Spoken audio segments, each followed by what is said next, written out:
नमस्कार, स्वागत है आप सभी का हमारी खास पेशकश खबर हटकर में और आपके साथ मैं हूं संध्या शर्मा। खबरों की भागदौड़ में कुछ ऐसी दिलचस्प समाज को आईना दिखाने वाली और हम सबका मनोबल बढ़ाने वाली खबरें अक्सर छूट जाती हैं। इसलिए हम एक खास कार्यक्रम आपके लिए लेकर आए हैं। तो चलिए तैयार हो जाइए अगले आधे घंटे तक लीक से हटकर कुछ ऐसी ही खबरें देखने के लिए। शुरुआत करते हैं हेडलाइन से।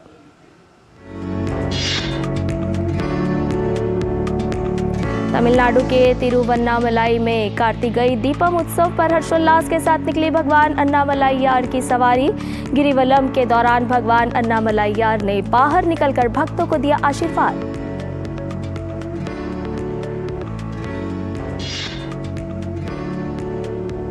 वाराणसी के स्कूली बच्चों ने दिखाई बदलते भारत की तस्वीर। अपने हुनर का प्रदर्शन करते हुए इसरो की सफलता को दर्शाने के साथ पर्यावरण संरक्षण पर दिया जोर।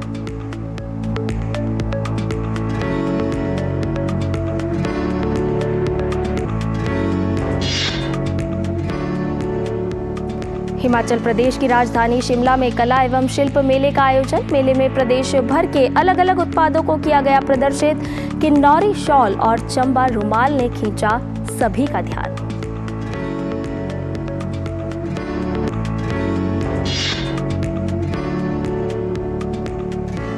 गुजरात में वडोदरा शहर के 512वें स्थापना दिवस पर विरासत सप्ताह के तहत लगाई गई मेनू प्रदर्शनी। देश विदेश के होटलों और रेस्तरां से एकत्र किए गए मेनू को किया गया प्रदर्शित।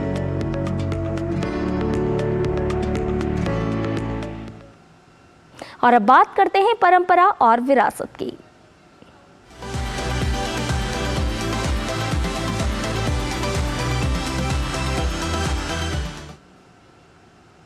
देश भर में कार्तिक पूर्णिमा के अवसर पर कल पूजा अर्चना की गई। वाराणसी में देव दीपावली की धूम रही। इसी तरह तमिलनाडु और आंध्र प्रदेश में प्राचीन तमिल लोगों द्वारा मनाए जाने वाले सबसे महत्वपूर्ण त्योहारों में से एक कार्तिकेय दीपम उत्सव के दौरान भी परंपरा और संस्कृति की छटा देखने को मिली। इस अवसर पर तमिलनाडु के तिरुवन्नामलाई में अन्नामलाई की पहाड़ी स्थित श्री अरुणाचलेश्वर मंदिर और उसके आसपास के इलाकों में खास रौनक देखी गई, जहां भगवान अन्नामलाईयार ने बाहर निकलकर भक्तों को आशीर्वाद दिया।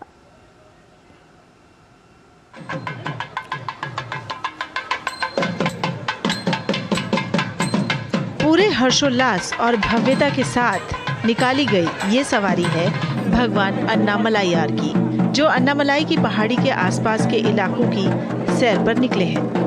भगवान अन्नामलाईयार का गिरिवलम का ये कार्यक्रम कार्तिकेय दीपम महोत्सव के अवसर पर हर साल बड़े पैमाने पर होता है। कार्तिकेय दीपम महोत्सव के मुख्य कार्यक्रम महादीपम के तहत 2668 फीट की ऊंची पहाड़ी की चोटी पर दीप जलाए जाते हैं और फिर पूरा इलाका रोशनी में नहा उठता है। महादीपम के बाद भगवान के जरिए गिरिवलम के लिए निकलने और भक्तों को आशीर्वाद देने की प्रथा है। इस दौरान भक्तों की भारी भीड़ होती है। साल में केवल 2 बार भगवान अन्नामलाईयार का गिरिवलम का कार्यक्रम होता है, जिसमें वो बाहर निकलकर भक्तों को आशीर्वाद देते हैं।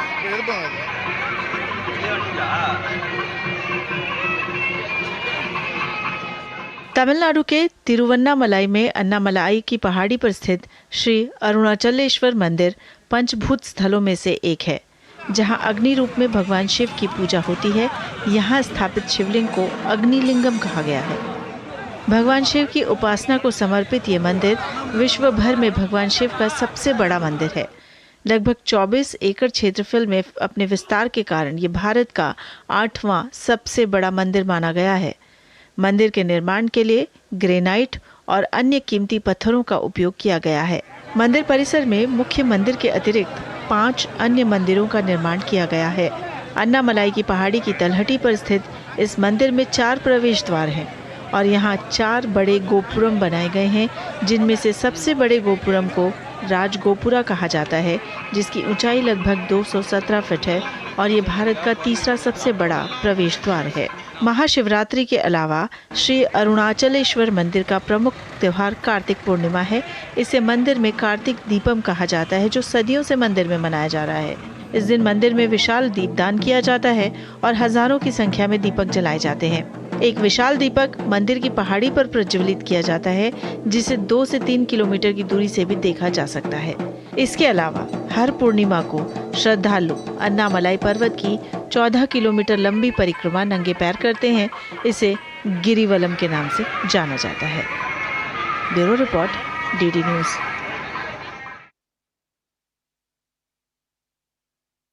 एक गांव की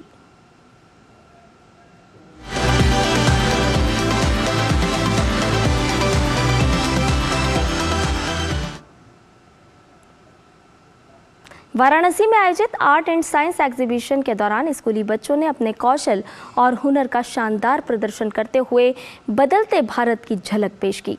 प्रदर्शनी में बच्चों ने इसरो की सफलता को प्रदर्शित करने के साथ ही पर्यावरण संरक्षण पर भी जोर दिया।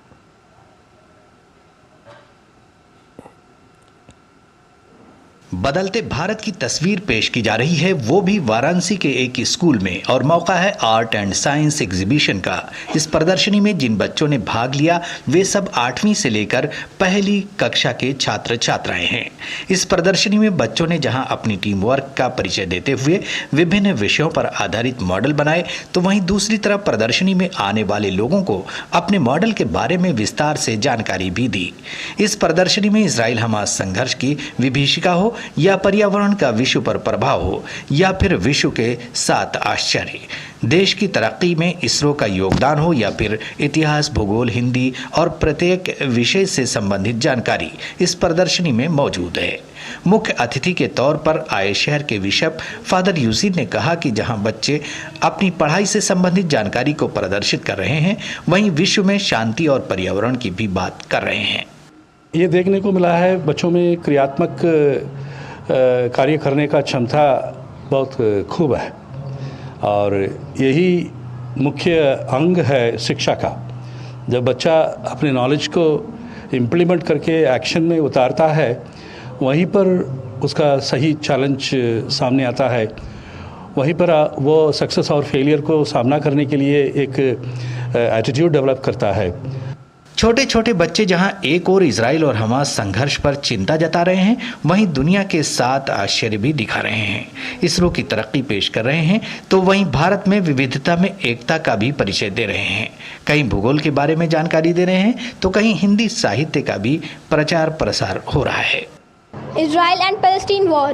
The entire world has parted into 2 groups, Israel versus Palestine. On 7 October 2023 was a significant day for the people of Israel who belongs to Judaism religion. On this day, the Jewish people come together and read their holy text. It was on that day an organization named Hamas launched 5,000 rockets on Israel. I am going to tell Petra Donut. It is the lost city. It is known as the lost city. It is established in 312 BC.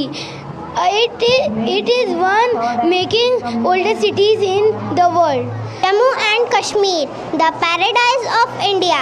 It is famous for jaw-dropping Himalayan ranges, beautiful lakes, old monuments, saffron, almonds, apples and handicraft items, etc. I will tell you about cultural diversity. India is a land of rich and diverse cultures. We intend to go around and represent our culture and unity despite being different among each other. तो हमारी human geography में हम लोग ने बहुत continental drift दिखाया है, एक सिटी का शो पीस दिखाया है, और अफ्रीका का फिजिकल मैप दिखाया है, और अंटार्कटिका, ऐसी चीज़ें दिखाई हैं। जैसा कि आप लोग जानते हैं कि इस समय भारत की जो तरक्की हुई है आदित्य L1 और चंद्रयान 3 को लेके, और हम लोग साइंस में बहुत आगे जा रहे हैं, तो उसको ही जो है रजिस्टर करते हुए हम लोगों ने ये रॉकेट का मॉडल बनाया है अपने साइंस एग्जीबिशन में। इस तरह की प्रदर्शनी से बच्चों को वास्तविक ज्ञान सीखने का मौका मिलता है, और यही नई शिक्षा नीति की व्यवस्था भी है। डॉक्टर हरिकेश बहादुर सिंह गौतम की रिपोर्ट, डीडी न्यूज़ वाराणसी। और खबर हटकर में फिलहाल वक्त तो चला एक छोटे से ब्रेक का, जल्द हाजिर होंगे। आप बने रहिए डीडी न्यूज़ के साथ। अब क्या देख रहे हो पापा? तुम कहते हो ना कि स्टॉक मार्केट में बहुत सोच समझकर इन्वेस्ट करना चाहिए, बस थोड़ा सा ज्ञान ले रहा हूँ। किससे? हर एक स्टॉक्स एक्सपर्ट है, मस्त एजुकेशनल वीडियोस बनाता है और अच्छी इन्वेस्टमेंट की टिप्स भी देता है। पापा इन वीडियोस पे ना जाएं, अपना रिसर्च खुद करें या सेबी रजिस्टर्ड इन्वेस्टमेंट एडवाइजर से संपर्क करें। एजुकेशन के नाम पर कुछ इन्फ्लुएंसर्स अक्सर इन्वेस्टर को मिसगाइड करते हैं, नुकसान आपका होगा। सोच कर, समझ कर, इन्वेस्ट कर। और ब्रेक के बाद खबर हटकर में आपका एक बार फिर से स्वागत है। और आइए अब वक्त है बदलती हुई तस्वीर देखने का, तो देखते हैं।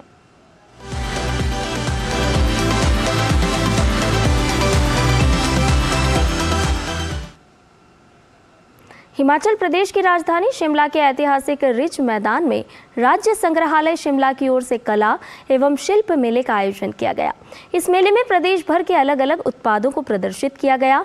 इस प्रदर्शनी में बैम्बू से बने उत्पाद, कुल्लू शॉल्स, ऊन व मेटल से निर्मित उत्पाद सहित पत्थर को बेहतरीन तरीके से तराशा गया। वहीं पारंपरिक ज्वेलरी भी लोगों को खूब पसंद आई। पिछले दिनों हिमाचल प्रदेश की राजधानी शिमला के ऐतिहासिक रिज मैदान में राज्य संग्रहालय शिमला की ओर से कला एवं शिल्प मेले का आयोजन किया गया। भाषा एवं संस्कृति विभाग के सहयोग से आयोजित इस मेले में प्रदेश भर के पारंपरिक कला एवं शिल्प के अलग अलग उत्पादों को प्रदर्शित किया गया। इस प्रदर्शनी में बैम्बू से बने उत्पाद, कुल्लू शॉल्स, ऊन और मेटल से निर्मित उत्पाद सहित पत्थर को बेहतरीन तरीके से तराशा गया था। वहीं पारंपरिक ज्वेलरी भी लोगों को खूब पसंद आई। इस मेले में लगाए गए 25 स्टॉलों में प्रदेश भर से आए शिल्पकारों ने अपने उत्पादों को प्रदर्शित किया। इसमें किन्नौरी शाल 2000 से 80,000 रुपए और चंबा का रूमाल 250 से 1 लाख रुपए तक की कीमत पर उपलब्ध थे। और इसमें जो रुझान जो है बहुत ही अच्छा है। हमारे जो लोकल यहाँ के जो लोग हैं, जो बाहर से अदर जो स्टेट से जो लोग आए हुए हैं, वो भी बहुत पसंद कर रहे हैं। अलग अलग हमने स्टॉल लगाए हुए हैं। इसमें हमारे लगभग 24 के करीब जो हमारे पूरे प्रदेश से अपना जो क्राफ्टमैन है और आर्टिस्ट है वो आए हुए हैं। कारीगरों का कहना है कि किन्नौरी शॉल को हाथ से कढ़ाई करके बनाने में 4 माह का समय लग जाता है, जबकि चंबा रुमाल की खास बात यह है कि इसमें धागे से किया गया काम दोनों तरफ से एक जैसा दिखाई देता है। इसे बनाने में बहुत मेहनत लगती है, इसलिए इसका मूल्य ज्यादा होता है। मैंने इसमें वुडन क्राफ्ट में और कई तरह की चीज़ें बनाई थी। मैंने बहुत सारी पुरानी चीज़ें भी बनाई थी। चरखा बनाया था, तोपें बनाई थी और डॉल्स भी बनाई थी। तो और जो टेम्पल्स मैंने बनाए हैं, मैंने कुल्लू डिस्ट्रिक्ट के भी काफ़ी टेम्पल बनाए हैं। अभी जो शिमला डिस्ट्रिक्ट के हिमाचल में कई सारे आराध्य देव छोटे छोटे देवते होते हैं हमारे, जैसे महासू देवता हो गया, पांचवीर देवता हो गया, नारसिंह देवता हो गया।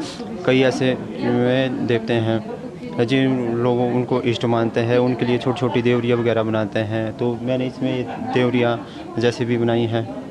महाराज ये जो बड़ी मूर्ति होती है जिसमें आर्ट काफ़ी होता है, उसमें काफ़ी समय लगता है। जैसे विष्णु की मूर्ति मैंने आपको दिखाई है, तो उसमें आर्ट हुआ है 5-6 महीने का समय लगा हुआ है इसमें बनाने में। और जो छोटी है उसमें 2-2.5 महीने का वक्त उसमें भी लग जाता है।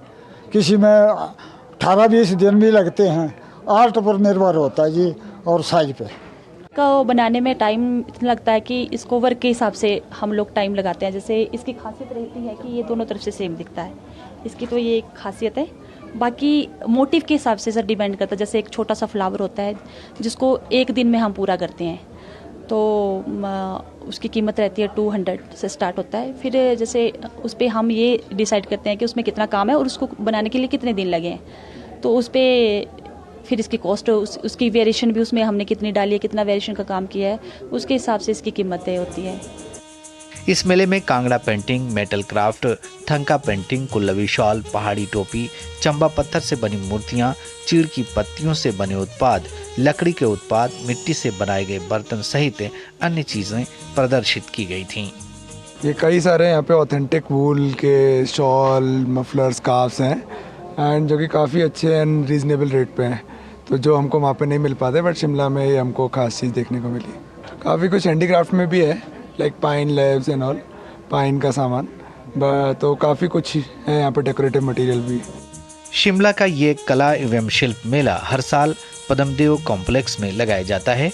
मेले का मुख्य उद्देश्य हिमाचल की हस्तशिल्प कला को संजोने के साथ ही कारीगरों के लिए रोजगार के अवसर उपलब्ध कराना है। Bureau report, DD news. और अब बात जहां चाह वहां राह की।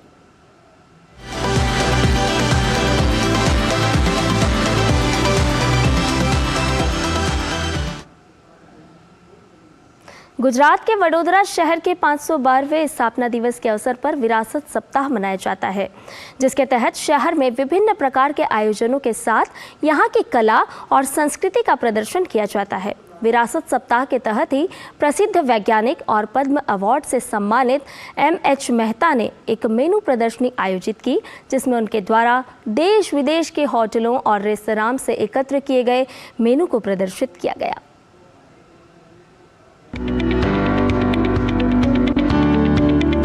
दुनिया भर के विभिन्न होटलों और रेस्टोरेंट्स के इतने सारे मेन्यू, वो भी एक साथ, इससे पहले शायद ही किसी ने देखा होगा। लेकिन गुजरात के वडोदरा शहर के 512वें स्थापना दिवस के मौके पर मनाए जाने वाले विरासत सप्ताह के तहत लगाई गई इस प्रदर्शनी में देश विदेश के लगभग 500 मेन्यू को प्रदर्शित किया गया। पद्मश्री पुरस्कार विजेता M.H. मेहता द्वारा क्यूरेट किया गया ये संग्रह आगंतुकों को विविध संस्कृतियों और व्यंजनों के माध्यम से एक अलग ही अनुभव प्रदान कर रहा था। मैं जहाँ जाता था वहाँ से मेनू कलेक्ट करता था। छोटी जगह हो, बड़ी जगह हो, 5 स्टार हो, 7 स्टार हो, या तो कोई छोटा सा ढाबा भी हो, पंजाब में हो और आसाम में हो, तो ऐसे ऐसे ये सब कलेक्ट होता रहा। और बड़ौदा के हेरिटेज ग्रुप को लगा कि ये तो बहुत मज़ेदार इंटरेस्टिंग बात हुई, तो उन्होंने आके सब कलेक्ट करके मुझे बोला कि ये तो कोई 550 से भी ज़्यादा है। M.H. मेहता को पर्यटन, यात्रा और भोजन का बड़ा शौक रहा है। उन्होंने विभिन्न महाद्वीपों की अपनी यात्राओं के दौरान ये मेन्यू एकत्र किए। हेरिटेज वीक के दौरान आयोजित प्रदर्शनी में साधारण ढाबों से लेकर भव्य 7 सितारा होटलों तक विभिन्न प्रकार के प्रतिष्ठानों से चुने गए मेन्यू को रखा गया। इन मेन्यू में थाईलैंड, UAE, मिस्र, Japan, America, Malaysia, Nepal, England, France, Korea और मेक्सिको जैसे देशों की कला और परंपराओं को मेन्यू के माध्यम से पेश किया गया। मैंने देखा कि यूरोप में जैसे इटली के कोई छोटे छोटे गांव आउट ऑफ इंटरेस्ट, ऐसा इनको कोई बिजनेस का इतना नहीं होता था, एक घर में ही छोटा सा ईटिंग हाउस बना देते थे और बहुत आर्टिस्टिक मेनू बनाते थे। M.H. मेहता के संग्रह में पूरे भारत के ग्रामीण रेस्तरां के मेनू भी शामिल हैं, जो देश की समृद्ध खान पान की परंपरा को उजागर करते हैं। Bureau report, DD news. और इसके साथ ही खबर हटकर में फिलहाल वक्त तो चला एक छोटे से ब्रेक का, जल्द हाजिर होंगे।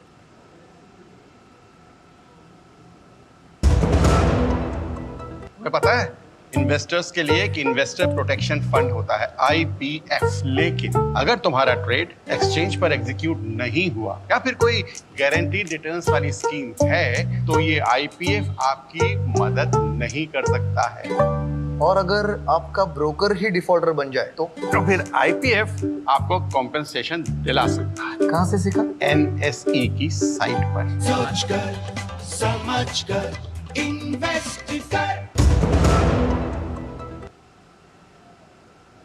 और ब्रेक के बाद हमारे खास कार्यक्रम खबर हटकर में आपका एक बार फिर से स्वागत है। और आइए अब कार्यक्रम को बढ़ाते हैं आगे और बात करते हैं ज्ञान और विज्ञान की, जिसका हमसे गहरा नाता है।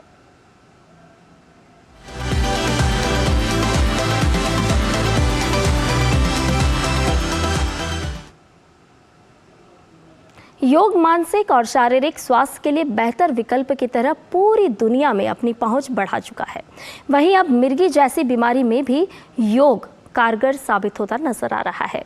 एम्स के नए अध्ययन में ये बात सामने आई है कि योग के जरिए मिर्गी के दौरे को 7 गुना तक कम किया जा सकता है। यूं तो योग के कई फायदे हैं, लेकिन सबसे मुश्किल बीमारियों में शामिल मिर्गी के मरीजों को भी दवाओं के साथ योग के कुछ आसन, प्राणायाम और मेडिटेशन कराया जाए तो न सिर्फ इस बीमारी को नियंत्रित करने में मदद, बल्कि दौरे पड़ने की संभावना भी काफी हद तक घटने के मामले देखे गए हैं। ये बात एम्स के न्यूरोलॉजी विभाग की स्टडी में सामने आई है। 160 मरीजों पर किया गया ये अध्ययन अमेरिका के जर्नल ऑफ न्यूरोलॉजी में भी प्रकाशित किया गया है। एज ए क्लिनिशियन जो एपिलेप्सी मैनेज करते हैं कि हम दवाई तो लिख रहे हैं पर उसका मरीज़ पे खुशहाली पे और मरीज़ के सेल्फ कॉन्फिडेंस पे असर नहीं पड़ रहा है। इसीलिए शोध करना बहुत ज़रूरी हुआ जो डॉक्टर किरणदीप ने अपनी PhD में किया। तो आप समझ लीजिए ये इतना इम्पोर्टेंट टॉपिक है जिसके लिए एक स्टूडेंट को, साइंस के स्टूडेंट को PhD करनी पड़ी। उसमें हमने ये जो है योग का इंटरवेंशन किया है और उसके फ़ायदे भी हुए हैं।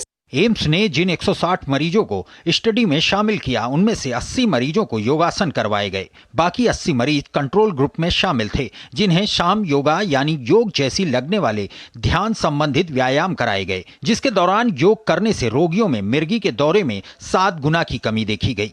160 पेशेंट्स 160 पेशेंट्स थे। 80 जो थे वो कंट्रोल ग्रुप में थे, 80 जो थे उनको योगा दिया गया था। जो दौरों की फ्रीक्वेंसी होती है, सीजर फ्रीक्वेंसी पर मंथ, वो काफ़ी कम हुई थी। इन द सेंस पेशेंट्स जिनको योगा दिया गया था they were 7 times more likely to be seizure free as compare to patients in the control group. Anxiety के सिम्टम्स कम हुए थे and overall quality of life जो होती है वो इम्प्रूव हुई थी। कोग्निशन पे फर्क पड़ा था, लोगों का कोग्निशन इम्प्रूव हुआ था। यह स्टडी 18 से 60 साल तक के उम्र के लोगों पर की गई है। स्टडी के दौरान सभी मरीजों को हफ्ते में 5 दिन 45 से 60 मिनट तक योगासन करवाए गए। इस दौरान सभी मरीजों की दवाएं लगातार चलती रहीं। अध्ययन के बाद निकले नतीजे मिर्गी मरीजों के लिए योग को एक बेहतर विकल्प की तरह सामने लाए हैं, जिसे अपनाकर वे अपनी बीमारी पर काफी हद तक नियंत्रण पा सकते हैं। Niten Singh, DD news, Delhi. और अब वक्त तो चला है बाइस्कोप की बातों का।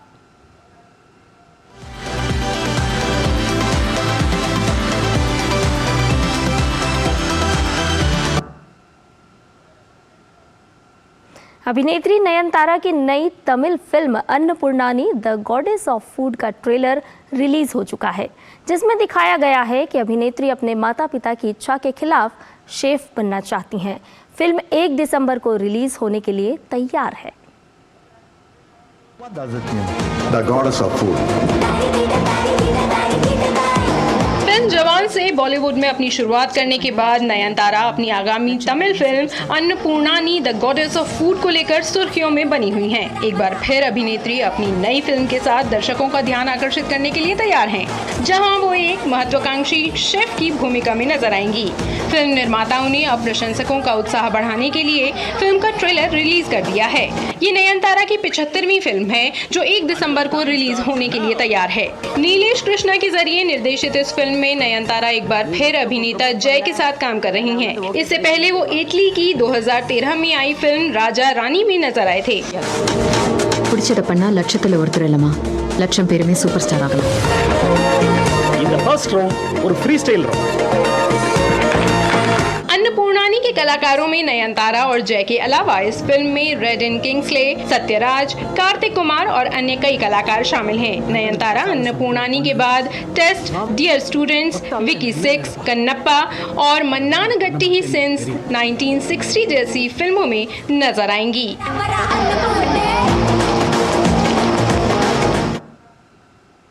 और इसके साथ ही हमारे खास कार्यक्रम खबर हटकर में फिलहाल इतना ही। हमें पूरी टीम के साथ दीजिए इजाज़त। नमस्कार।